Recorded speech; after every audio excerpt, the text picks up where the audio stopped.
భగభగబండేటటువంటి నిప్పులలో చిన్న దూది పింజ మనం వేస్తే అసలు దాంట్లో పడ్డట్టు కానీ కాలినట్టు కానీ నీకు ఎక్కడ బూడిద కూడా మిగలకుండా మొత్తం అది నుసైపోతుంది.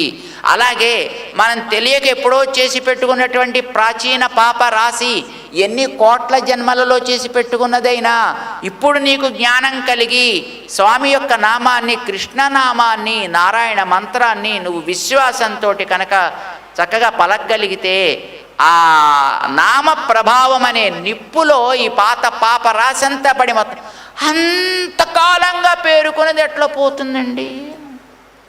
డౌట్ నీకు రావక్కర్లేదు. శాస్త్రం చెప్పిందంటే దాన్ని విశ్వసించడం అలవాటు చేసుకో. ఒక గుహలో కొన్ని వేల సంవత్సరాలుగా చీకటి పేరుకుందండి. ఒక గుహలో, కొండ గుహలో. మేము ఆ మధ్యన ఇప్పుడు అమెరికాలో ఉండేటప్పుడు అక్కడ కొన్ని కేవ్స్ ఉన్నాయండి, కేవరిన్స్ అంటారు వాటిని.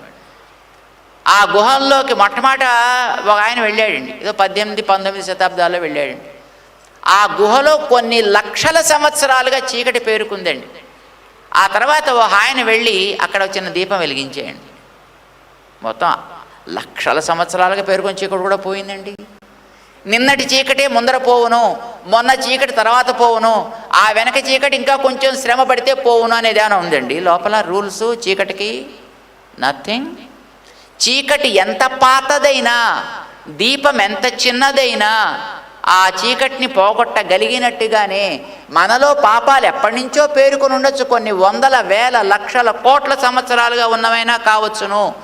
నామాన్ని విశ్వాసంతో నువ్వు కనుక పలకగలిగినట్లయితే వాటన్నిటినీ కూడా అది నిప్పులలో వేల్చినటువంటి దూది పింజ వలె కాల్చి పారవేయును.